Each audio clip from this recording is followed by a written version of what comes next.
बक्सर के एक छोटे से गांव से निकलकर नेशनल हाईवेज कंस्ट्रक्शन के माध्यम से देश की प्रगति में योगदान दे रहे जेएसपी प्रोजेक्ट्स प्राइवेट लिमिटेड के डायरेक्टर मनोज अग्रवाल जी की सफलता की कहानी आइए सुनते हैं उन्हीं की जुबानी। नमस्कार, आप देख रहे हैं हमारा खास कार्यक्रम वी एंटरप्रेन्योर्स और मैं हूं आपके साथ आपकी होस्ट सिमी। तो जैसा कि आप जानते हैं, अपने इस कार्यक्रम में हम आपसे मुखातिब करवाते हैं कुछ ऐसी हस्तियों को जिन्होंने अपने जीवन में बेहद उत्कृष्ट कार्य किए हैं। तो इसी कड़ी में आज हमारे साथ हैं जेएसपी प्रोजेक्ट्स प्राइवेट लिमिटेड के डायरेक्टर श्री मनोज अग्रवाल जी। सबसे पहले तो सर आपका बहुत बहुत स्वागत है। तो मनोज जी, आप जिस तरह से एक गवर्नमेंट कॉन्ट्रैक्टर और डेवलपर भी हैं और खास तौर पर देखा जाए तो हाईवे कंस्ट्रक्शन में आपका बहुत बड़ा योगदान है। तो सबसे पहले तो आपसे यही जानना चाहेंगे कि कहां से आपको ये इंस्पिरेशन मिली और आप कैसे इस बिजनेस में आए। देखिए, मेरा पेरेंटल बिजनेस फूड ग्रेन्स का था जो मेरे फादर ग्रैंडफादर करते थे। मेरे मौसा जी मिस्टर जलान होते थे, उनका बिजनेस इसी फील्ड में था जी। तो जब मैं छुट्टियों में उनके पास गया और उनके साथ साइट पे उनके प्लांट मशीनों को देखते हुए मुझे इंस्पिरेशन मिला कि मुझे भी इस फील्ड में आना है जी। तो फिर उन्होंने मुझसे पूछा कि आप इसी फील्ड में आना चाहते हो, जैसे मेरी बात हुई तो मैं बोला हाँ, मेरा इंटरेस्ट इसमें ही है। तो फिर मैं उनके साथ एसोसिएट हो गया ग्रेजुएशन करने के बाद जी। तो पहला प्रोजेक्ट सर देखा जाए तो पहला प्रोजेक्ट कौन सा था जो आपने इंडिविजुअली किया और कैसा उसका सक्सेस रेट था, किस तरह की अप्रिसिएशन मिली? मैंने उनके साथ लगभग 15 साल उनके सानिध्य में काम किया। पहला प्रोजेक्ट इंडिविजुअली मैंने अपनी फर्म के साथ मैंने बरेली में नेशनल हाईवे का अपग्रेडेशन का काम किया था, जो 2005-2006 में मैंने किया था। वो मेरा पहला प्रोजेक्ट था जी। तो किस तरह की अप्रिसिएशन थी और आपको कुछ चैलेंजेस लगे थे कि पहला आपका इंडिविजुअल प्रोजेक्ट है और प्रेशर बहुत ज़्यादा है और आपको डिलीवर भी अच्छा करना है, आउटपुट भी अच्छी जानी चाहिए, किस तरह से आपने टैकल किया इन सारे चैलेंजेस को? देखिए, ये जो मेरा बिजनेस है ये बहुत उतार चढ़ाव का बिजनेस है जी। इसमें चैलेंजेस रोज आते हैं क्योंकि नई टेक्नोलॉजीज आती है, नई मशीनरीज आती है और मार्केट का फ्लक्चुएशन बहुत अप एंड डाउन होता है। तो इसमें चैलेंजेस तो ये नहीं कह सकते किसी पर्टिकुलर प्रोजेक्ट में आता है, हर प्रोजेक्ट अपने आप में एक चैलेंज के रूप में होता है और हमारी कोशिश ये होती है कि बेटर क्वालिटी के साथ टाइमली इसको कंप्लीट करें। तो डेफिनेटली जब वो मेरा नया पहला प्रोजेक्ट था तो उसमें भी बहुत से चैलेंजेस आए थे, फाइनेंशियल चैलेंजेस भी थे, कुछ और भी चैलेंज थे, लेकिन फाइनली हमने उसको अचीव किया और सक्सेस किया जी। तो वहाँ से मैं धीरे धीरे आगे बढ़ता चला गया जी। बिल्कुल। तो चलिए थोड़ा सा फ्लैशबैक में हम जाते हैं। जब आपके स्कूल और कॉलेज के दिन थे तो आप किस तरह के स्टूडेंट थे? क्या तभी से आप बिजनेस माइंड में थे और आपको ये पता था कि मुझे एंटरप्रेन्योर ही बनना है, मुझे खुद अपना बॉस बनना है और कैसे कैसे बिजनेस में आना है? किस तरह के आप स्टूडेंट रहे थे और कैसे आपके रिलेशंस आपके टीचर्स के साथ थे? डेफिनेटली मेरी फैमिली बैकग्राउंड बिजनेस से ही है, तो बिजनेस ही माइंड में था। उस समय सर्विस का कोई माइंड में सेटअप नहीं था। बिजनेस में आना था। किस बिजनेस में आना था? मैंने आपको पहले बताया कि मेरा पेरेंटल बिजनेस फूड ग्रेन्स का था जी। और उसके अलावा मेडिसिन से रिलेटेड भी मेरा एक पेरेंटल बिजनेस था। तो जब मैंने कॉलेज लाइफ स्टार्ट करी तो कुछ न कुछ उसके साथ इन्वॉल्व भी हुआ मैं टाइम बाई टाइम।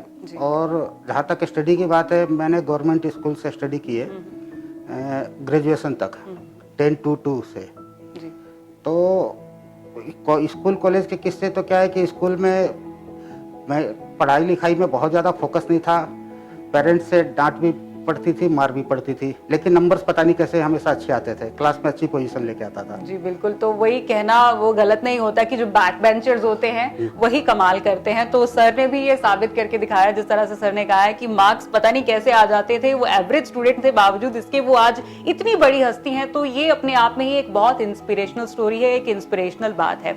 चलिए, ये तो कॉलेज और स्कूल की बात रही। तो प्रोजेक्ट्स की अगर बात करें, आप जब से बिजनेस में आए अभी तक कितने टोटल प्रोजेक्ट्स आपने बनाए? क्योंकि हाईवे के कंस्ट्रक्शन में आप योगदान देते हैं अपना, तो वो बहुत ही बड़े प्रोजेक्ट होते हैं पूरे देश में, पूरी बहुत सारी चीजों का ध्यान रखना होता है। तो कुल कितने ऐसे प्रोजेक्ट्स आपने अभी तक कंप्लीट किए? अगर नेशनल हाईवे की बात करें तो नेशनल हाईवे हमने 20 से 25, एक्चुअली नेशनल हाईवे में हम लोग के पास बहुत तरह के स्कोप्स होते हैं। अपग्रेडेशंस होता है, जो एग्जिस्टिंग नेशनल हाईवे उसका अपग्रेडेशंस होता है, वाइडनिंग्स होती है, ग्रीन फील्ड अलाइनमेंट जो न्यू आजकल एक टेक्नोलॉजी है कि नए नेशनल हाईवे डेवलप हो रहे हैं वो भी हम कर रहे हैं। 2 लेन नेशनल हाईवे उसको 4 लेन में कन्वर्ट करना, वो भी हम कर रहे हैं। तो इस तरह के अगर सारे प्रोजेक्ट्स मान लें तो मुझे लग रहा है छोटे बड़े मिला के 100 के अराउंड हमने किए होंगे। 100 प्रोजेक्ट्स। और कितने सालों में ये आपने किया होगा? मैंने ये अपना वर्क स्टार्ट किया था 1991 से, 91 तो से। ऑलमोस्ट मुझे लगता है कि ये 30-32 साल हो गए। वाह, 30-32 साल में 100 प्रोजेक्ट्स, ये अपने आप में ही एक कमाल की बात है। और इसीलिए हम ऐसे एंटरप्रेन्योर्स को अपने शो में लेकर आते हैं ताकि इंस्पिरेशन जगाई जा सके। हमारी जो स्पेशल यूथ ब्रिगेड है उनमें इंस्पिरेशन जगाई जा सके कि पढ़ाई करना, मार्क्स लाना वो एक अलग चीज होती है, लेकिन हाँ, अगर आप बिजनेस माइंड रखते हैं तो ऐसे एंटरप्रेन्योर्स की अगर आपको इंटरव्यू सुनने मिले या फिर आपको ऐसे एंटरप्रेन्योर्स की संगति अगर मिलती है तो वो आपके लिए बहुत ही फायदेमंद होती है। इंसान एक मुकाम तक पहुंच जाता है, फिर कहीं ना कहीं चैरिटी करने का, सोशल कॉजेज के लिए डोनेट करने का भी मन करता है। और आप जिस तरह की शख्सियत है, आई एम डेफिनेटली श्योर कि आप भी कुछ ऐसे कार्यों में होंगे। तो आप किस तरह के सोशल कॉज के लिए आप आगे आते हैं? देखिए, जब आप यंग एज में बिजनेस में एसोसिएट होते हैं, बिजनेस के साथ जुड़ते हैं, तो 10-12 साल बाद जब आप एस्टेब्लिश हो जाते हैं खुद को, तो आपको फिर कुछ और करने का मन करता है, चाहे सोशल रिस्पॉन्सिबिलिटी हो, चाहे फैमिली रिस्पॉन्सिबिलिटी हो, तो आप कहीं ना कहीं उसके साथ जुड़ना चाहते हैं। भाग्यवश मैं 35 की एज में 2007 में मैं रोटरी इंटरनेशनल के साथ जुड़ा। मेरे एक फ्रेंड ने मुझे अपने क्लब में अपने साथ एसोसिएट किया। रोटरी इंटरनेशनल के बारे में सभी लोग जानते हैं। ये वर्ल्ड वाइड सोशल वेलफेयर की संस्था है जो पूरे वर्ल्ड में सोशल वेलफेयर के काम करती है। पूरे वर्ल्ड से पोलियो को हटाने में रोटरी का एक अहम रोल था, और अभी लिटरेसी में वो कैबिनेट मिनिस्टर और हमारे प्रधानमंत्री जी के साथ एसोसिएट होकर लिटरेसी के ऊपर बहुत काम कर रही है। इसी तरह से मैं गाजियाबाद में रोटरी क्लब, मेरा जो होम क्लब है रोटरी क्लब गाजियाबाद नॉर्थ, उसके साथ जैसा कि आपको बताया कि 2007 में जुड़ा मैं। 2018-19 में मैं इसका प्रेसिडेंट बना। हर वर्ष हमारा क्लब कुछ न कुछ सोशल वेलफेयर के काम करता है, जैसे कि किसी स्कूल्स का जीर्णोद्धार है, कई गवर्नमेंट स्कूल्स में फैसिलिटी कराना है, वहाँ पे इंफ्रास्ट्रक्चर डेवलप करना है। पर्यावरण को लेके भी हम लोग ट्री प्लांटेशंस के प्रोजेक्ट करते रहते हैं। चैरिटेबल हॉस्पिटल्स में मेडिकल किट सप्लाई करना, मशीन सप्लाई करना, जगह जगह कैंप लगाने हेल्थ शिविर के, तो इस तरह के काम कंटिन्यूस हमारे चलते रहते हैं। तो निश्चित ही मैंने भी इस क्लब के साथ जुड़ के, इस संस्था के साथ जुड़ के बहुत सामाजिक कार्य किए हैं। मैंने अपने साल में, जब मैं प्रेसिडेंट था 18-19 में, तो यहाँ पे एक वरदान मल्टी सिटी चैरिटेबल हॉस्पिटल है जो मेरठ रोड पे स्थित है, तो उसमें मैंने 1 करोड़ की लागत सिटी स्कैन मशीन की स्थापना कराई थी वहाँ पे। इसके अलावा रोटरी ने वहाँ ब्लड बैंक लगाया, और भी तमाम इस तरह के प्रोजेक्ट्स है। जैसे सरकारी स्कूलों में ई लर्निंग के प्रोग्राम, वो सब भी हमने ई लर्निंग के किट्स उपलब्ध कराए, वहाँ पे हमने ट्रेनिंग के लिए वहाँ पे टीचर्स भेजे। तो ये कंटिन्यूस प्रोसेस है जो चलता रहता है और चलता रहेगा। तो आप ये कह सकते हैं कि सोशल वेलफेयर के लिए मैं रोटरी के माध्यम से जुड़ा हूँ, और ये मेरा पैशन है जो जब तक मैं करूँगा इसमें आगे करता रहूँगा। This is really inspiring, very beautiful. जी, तो सर आपने बताया कि किस तरह से आपकी जर्नी रही है और कब से आपने अकेले अपने प्रोजेक्ट्स स्टार्ट किए हैं संभालने, और आज आप एक मुकाम पर हैं। लेकिन क्या होता अगर आप इस बिजनेस में नहीं आते, तो अल्टरनेटिवली आप क्या कर रहे होते? सबसे पहला तो इजी आंसर तो ये है कि मैं पेरेंटल बिजनेस में होता, जो मेरा फूड ग्रेन्स का और मेडिसिन का बिजनेस है। लेकिन मुझे कहीं कहीं लगता है कि शायद मैं उसमें भी नहीं होता, क्योंकि मैं उससे बहुत ज़्यादा संतुष्ट नहीं था, तो मुझे कुछ आगे बढ़ना था। तो डेफिनेटली अब मैं इसका आंसर तो क्या दूं, लेकिन कुछ ना कुछ कर रहा होता मैं। और इस फील्ड में, जैसे अभी मैं जिस फील्ड में हूँ जिसमें मुझे पूरा सेटिस्फेक्शन है, इसी से रिलेटेड कुछ ना कुछ मैं बिजनेस में होता। मतलब कुछ कर रहे होते जिसका जज्बा आपको है। हाँ, जिसमें ग्रोथ के साथ आप देश के निर्माण की भागीदारी में, देश, आप जो मेरा बिजनेस है उसमें हम अपना तो बिजनेस कर ही रहे हैं, कहीं ना कहीं हमें एक सेटिस्फेक्शन होता है कि हम देश की तरक्की में, देश के निर्माण में अपनी भागीदारी दे रहे हैं। तो इसी तरह से और इसी तरह का कोई बिजनेस में करता, अगर मैं इस बिजनेस को नहीं करता तो। आप आज इतने बड़े बिजनेसमैन हैं, लेकिन जब स्कूल में होते होंगे तो क्या तब आप भी बाकी बच्चों की तरह शरारती होते थे और आपको भी डांट पड़ती थी? कोई ऐसे किस्सा कहानी आपको याद है जब आपको डांट पड़ी हो? कौन ऐसा बच्चा होगा जिसको बचपन में डांटनी पड़ती हो, मारनी पड़ती हो, मुझे तो याद नहीं है। और स्पेशली हम जिस दौर से आए हैं, 70s के, जी। तो जनरली हम लोग सभी जैसा कि सरकारी स्कूलों से पढ़े हुए हैं, गवर्नमेंट स्कूल से पढ़े हैं, बहुत ज़्यादा इंफ्रास्ट्रक्चर नहीं होता था, लेकिन हमारा अपना इंफ्रास्ट्रक्चर होता था। क्रिकेट, गिल्ली डंडा और वॉलीबॉल, बास्केटबॉल, दिन भर आउटडोर गेम्स। और स्कूल में शरारतें बहुत होती थी। स्कूल हमारा जो होता था वो आप ऐसे कह सकते हैं कि झोपड़ी टाइप का स्कूल था। आज की तरह इंफ्रास्ट्रक्चर डेवलप नहीं था। साइकिल या पैदल जाना होता था। मार भी खाते थे, सब कुछ करते थे, लेकिन वहाँ पे इसके अलावा आपस में एक मेल मिलाप बहुत था। तो हम लोग के जैसे समर वेकेशंस होते थे तो हम छुट्टियों में हम सुबह निकल जाते थे नाश्ता करके, फिर शाम तक जब तक हमारे फादर हमें ढूंढ के पिटते हुए नहीं लाते थे, हम घर पे नहीं आ पाते थे।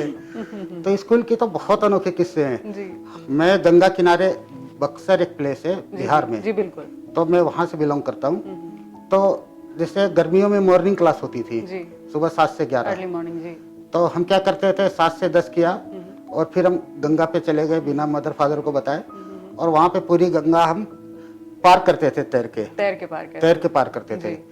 तो वहाँ भी डांट पड़ती थी नेचुरली। तो ऐसे बहुत से किस्से। फिर हम कॉलेज में आए। कॉलेज चूंकि मुझे कॉमर्स साइड लेना था, तो कॉमर्स साइड के लिए बक्सर में तब वो कॉमर्स साइड अवेलेबल नहीं था कॉलेज में। तो बक्सर के पास एक प्लेस है आरा, जहाँ से वीर कुंवर सिंह बाग, अगर आपने सुना हो तो वो होते थे। तो वहाँ मॉर्निंग क्लास चलती थी सालों भर। तो हम अपने घर से, मेरा रेलवे स्टेशन 4 किलोमीटर दूर था, सुबह 4 बजे उठना और हमें 5 बजे तक तैयार होकर साइकिल से स्टेशन पहुंचना होता था ट्रेन पकड़ने के लिए। तो वहाँ पे हम साइकिल पार्क करते थे, फिर ट्रेन पकड़ के हम आरा जाते थे। आरा 7 से 10, साढ़े 10 तक की क्लासेस होती थी। फिर हम वापस आरा से आते थे ट्रेन पकड़ के, जो भी ट्रेन अर्लियर मिल जाए। और शरारत की बात करें तो हम कभी मंथली पास बनवाते थे, कभी नहीं बनाते थे। टीटी पूछता था तो उसे हम धमकाते भी थे, प्यार से भी करते थे। जो बचपन में सारी चीजें होती है वो सारी चीज हमने की हुई है। जी बिल्कुल। तो इस तरह से हमारा बचपन निकला है। डांट फटकार की आपने बात कही, तो किससे ज्यादा डांट फटकार पड़ती थी, मदर से या फादर से? नहीं, मुझे मदर से डांट भी पड़ती थी और मार भी पड़ती थी। अच्छा। और स्कूल में टीचर है, उन्होंने भी 2-3 बार मुझे मारा हुआ है, ऐसा नहीं है, मार भी पड़ी हुई है। लेकिन ये सब तो सबके साथ होता है। जी बिल्कुल। तो ये जरूरी भी है, जो कहते हैं ना अपने बड़े बुजुर्गों की डांट फटकार बहुत ज्यादा जरूरी होती है, क्योंकि वो आपको सही दिशा देती है कि आपने क्या नहीं करना और आपने क्या करना है। तो बात अगर फैमिली की करें तो कैसा आपके फैमिली में मेल जोल, आपके कैसे रिश्ते अपने फादर मदर के साथ, और अभी फैमिली में कौन कौन? एक किस्सा और पहले मैं बचपन का आपको बताना चाहता हूँ, मैं मिस कर गया हूँ। मेरे घर से बिल्कुल एडजॉइनिंग टॉकीज था, अलका टॉकीज। ओके। मेरी वाइफ का नाम भी अलका है, वो बाद में आते हैं। तो हम लोग जब क्लास करते थे, जब रेगुलर क्लासेज होती थी, तो अलका टॉकीज में हम लोग का मतलब वहाँ पे हमें टिकट नहीं लेनी होती थी, क्योंकि घर के पास कह ले, सबसे मेल मिलाप कह लें। तो हम लोग लंच के बाद अक्सर क्लास बंक करके हम पिक्चर देखने चले जाया करते थे। तो वहाँ से भी मारपीट के लाया जाता था कई बार हमें। वो एक भी इंटरेस्टिंग किस्सा जो मैं मिस कर गया। हाँ, कोई मूवी आपको याद है जो आप ऐसे बंक करके देखने गए थे? मैंने नदिया के पार, मुझे लगता है 30 से 40 बार देखी होगी। वो मेरी फेवरेट मूवी है। वाह। तो आपने बताया कि अलका का सफर जो अलका टॉकीज से शुरू हुआ, वो अल्टीमेटली आपकी धर्मपत्नी बन गई। शायद ये नाम आपके जीवन में कहीं ना कहीं एंटर होना था। तो कुछ ऐसा किस्सा बताइए, कुछ अपनी, जब आपकी शादी हुई, किस तरह से आपका मेल मिलाप रिश्ता हुआ, और अब कैसे रिश्ते हैं आपके? शादी कैसे हुई जी? मैं जैसा आपको बताया, मैंने अपने मौसा जी के साथ इस बिजनेस में था। तो अलका मेरी वाइफ के फादर और मेरे मौसा जी व्यवसाय की वजह से एक दूसरे को जानते थे। तो धीरे धीरे उनका आना जाना भी था आपस में। तो अलका के फादर ने, यानी मेरे फादर इन लॉ ने इनसे कहा, इसने कंप्यूटर का कोर्स किया था। उस समय इतना डेवलप नहीं था, तो उन्होंने कहा आप अपने ऑफिस में इसको ट्रेनिंग के लिए रख लो। तो इसने हमारे ऑफिस में 6 महीने ट्रेनिंग की थी। तो मेरे मौसा जी जो मेरे गार्जियन की तरह थे, तो उनको ये पसंद आ गई। तो उन्होंने एक दिन मेरे से पूछ लिया कि आप इससे शादी करोगे? मैं हाँ कर लेंगे, मुझे कोई दिक्कत नहीं है। तो इस तरह से हमारा रिश्ता हुआ आपस में जी। तो अब कैसे मधुर रिश्ते हैं आपके? नहीं, बहुत मधुर रिश्ते हैं जी। तो कोई किस्सा नोकझोंक होती है या? नोकझोंक तो अगर कोई ये कहता है कि पति पत्नी के बीच में नहीं होती है तो वो गलत कहता है। तो जितना नोकझोंक होती है उतना प्यार बढ़ता है। हाँ, लेकिन अब नोकझोंक कम होती है। आज से अगर 10 साल पहले बात करें तब ज्यादा होती थी। अब दोनों ही मैच्योर्ड होने लगे, मैं ज्यादा मेच्योर्ड होने लगा हूँ तो नोक-झोंक कम होती है। बहुत खूबसूरत बात है, ये बहुत ही खूबसूरत बात आपने कही। लेकिन घर में देखा जाए तो सिक्का किसका चलता है, ये बहुत महत्व रखता है। तो आपके घर में किसका सिक्का चलता है? अगर मैं ये कहूँगा कि मेरा चलता है तो आप इंटरव्यू ले रही हैं जो पब्लिकली होने वाला है, तो मैं ये नहीं कहूँगा सिक्का उसी का चलता है। ये तो अल्टीमेट ट्रुथ है। ये चाहे सिकंदर बादशाह भी होते तो वो भी यही कहते कि सिक्का जो है घर में वो धर्मपत्नी का ही चलता है। ये अल्टीमेट ट्रुथ है। एक इंसान की ये ख्वाहिश होती है कि अपनी विरासत जो है वो आगे अपने बच्चों को देकर जाए। तो आपने जिस तरह से अपनी फैमिली से इंस्पायर होकर बिजनेस में आना चाहे, तो क्या जो आपके बच्चे हैं वो भी बिजनेस में इंटरेस्ट रखते हैं या वो सर्विसेज में जाना चाहते हैं, और आप उनको किस तरह से क्या विरासत देना चाहते हैं कि फ्रीडम है कि अगर आपको सर्विसेज में जाना है आप जा सकते हैं, या फिर आप उनको यही कहेंगे कि बिजनेस को कंटिन्यू किया जाए? देखिए मेरे 2 बेटे हैं जी। तो बड़े बेटे ने अपनी इच्छा से बीई सिविल किया है और मुझे लगता है कि उसकी इच्छा यही रहेगी कि मैं अपने फादर के बिजनेस को ज्वाइन करूं। तो बीई सिविल करने के बाद उसे मास्टर डिग्री करनी थी, लेकिन तब वो कोविड आ गया, उसे तो अवार्ड नहीं जा पाया दुर्भाग्यवश। अब जाने का प्लान है उसका। तो 1-1.5 साल उसने हमारे साथ बिजनेस को साथ में टैकल किया है, संभाला है, साइट पे भी जाता है। तो उसका पूरा रुझान मेरे बिजनेस को लेके है। तो मैं इसको इस तरह से देखता हूँ कि आगे 5 सालों में वो मतलब संभालेगा बिजनेस को और मैं उसके हेल्पिंग हैंड में हूँगा, वो लीड करेगा मेरे बिजनेस को। छोटा बेटा अभी बीबीए परसुइंग कर रहा है, वो सोनीपत में ओपी जिंदल कॉलेज से।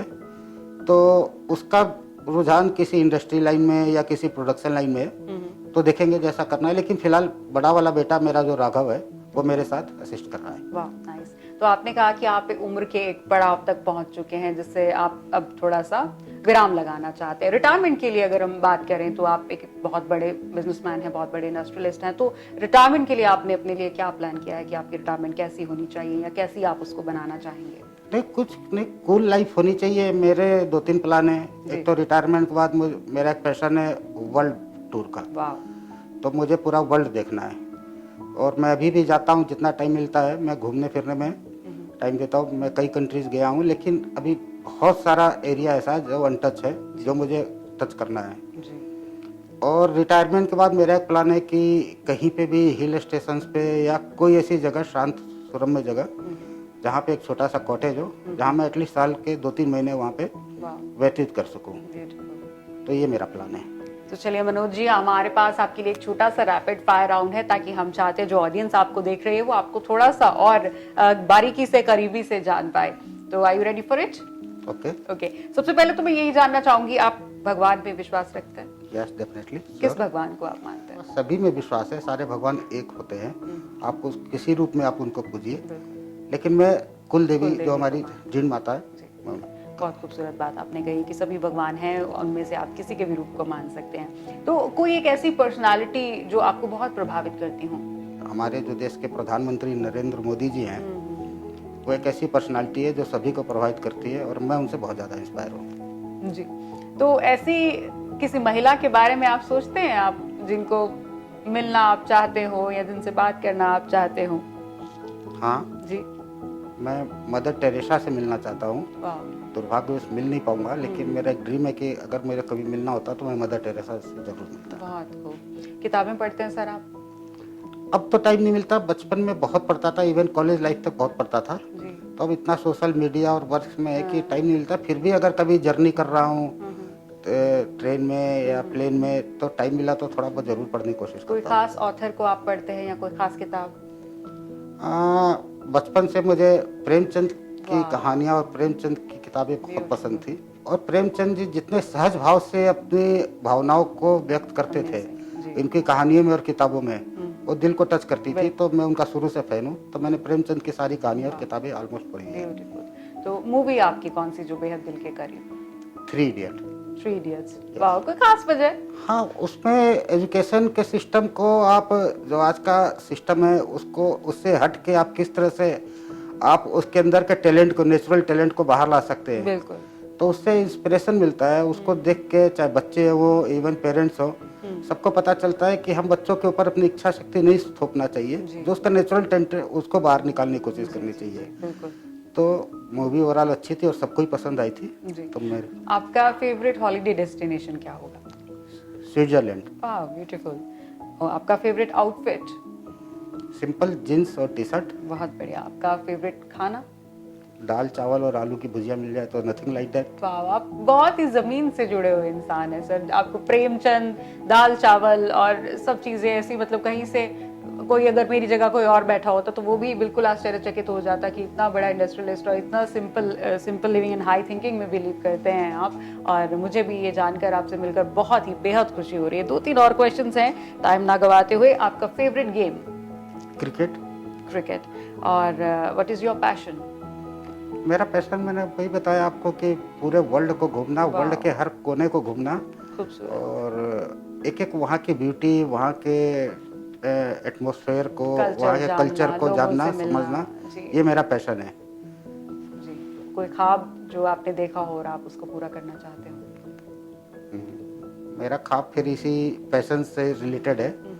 मैं आइसलैंड जरूर घूमना चाहता हूँ और नॉर्थ पोल पे जाना चाहता हूँ अगर कभी। कोई खास वजह?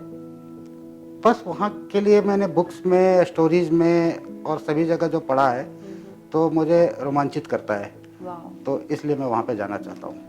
बिल्कुल मनोज जी, आपसे मिलके यकीन मानिए बहुत अच्छा लगा, आपकी बातें सुन के, आपकी ज़िंदगी के तजर्बे सुन के। और मुझे पूरी उम्मीद है कि जो भी हमारे ऑडियंस ने आज मनोज सर का इंटरव्यू देखा होगा, इम्प्रेस तो आप ज़रूर हुए होंगे। और सबसे बड़ी वजह जो है मनोज सर से इम्प्रेस होने की ये कि वो इतने बड़े एक बिजनेसमैन होकर भी बेहद ज़मीन से जुड़े हुए हैं। आज भी लिटरेचर में बिलीव रखते हैं, लिटरेचर पढ़ते हैं और भगवान में बिलीव रखते हैं और ज़मीन से जुड़े हुए इंसान है। सबसे बड़ी बात ये है। तो सर आज आप हमारे शो में आए, आपका बहुत बहुत धन्यवाद। Thank you very much. Thank you. तो ये थे मनोज अग्रवाल जी आज के हमारे वी एंटरप्रेन्योर्स के एपिसोड में। तो अगले एपिसोड में हम किसी ऐसी ही शख्सियत को फिर आपके मुखातिब करवाएंगे। धन्यवाद।